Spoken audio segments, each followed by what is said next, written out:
It's hard to believe, but it's already been a year since I left New Zealand. A lot of people ask if I regret that, and honestly, I really don't. But I get why you might think that.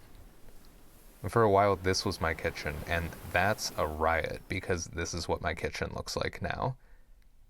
Quite a shift in my morning routine, considering last year it started in the trunk of a 2004 Nissan utility van. By choice. And maybe that's why I've tried and failed like 3 times to make a video about coming home. The more I readjusted to life at home, the further away this part of my life felt. And before I knew it, life had moved on.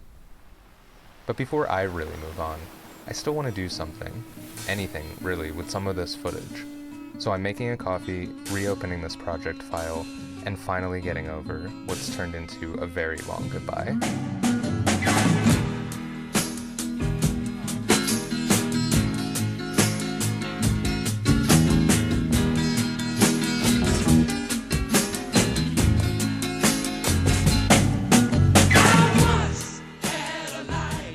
A year ago, I was very over living in this van, which is funny because at that point I was actually pretty good at it.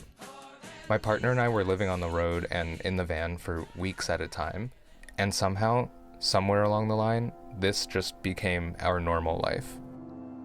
We were on a perpetual road trip to explore unreal beaches and huge snowy mountains and night skies that just, yeah.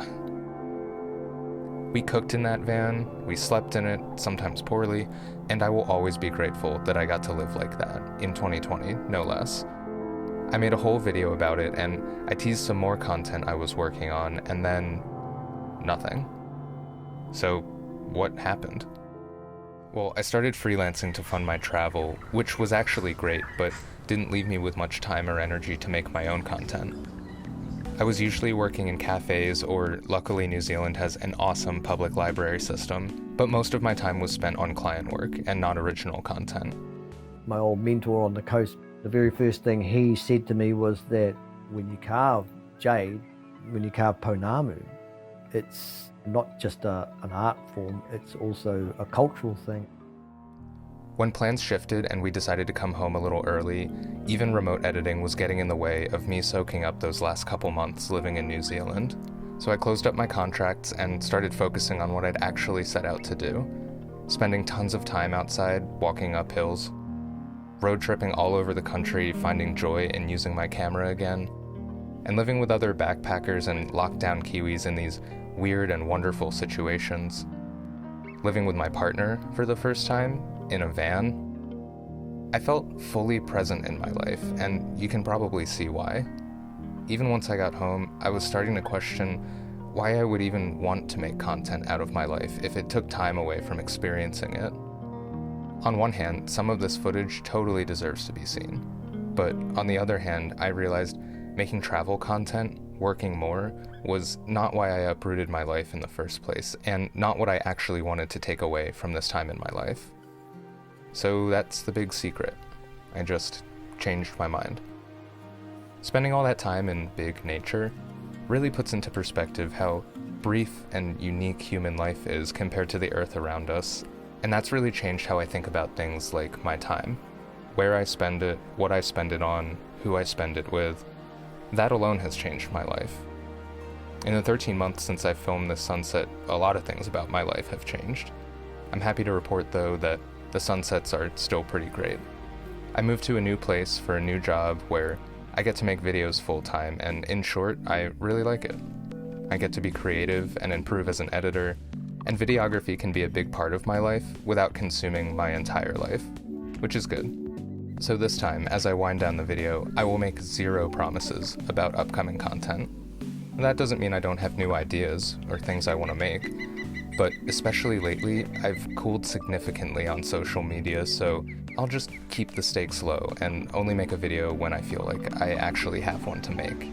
And if you watched this far, I really appreciate that. If you skipped ahead to this point, then I'm glad the chapter markers are working. Either way, I hope you like this little highlight reel of some of my favorite footage from living in New Zealand.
great thing about life on the road is it gave you time.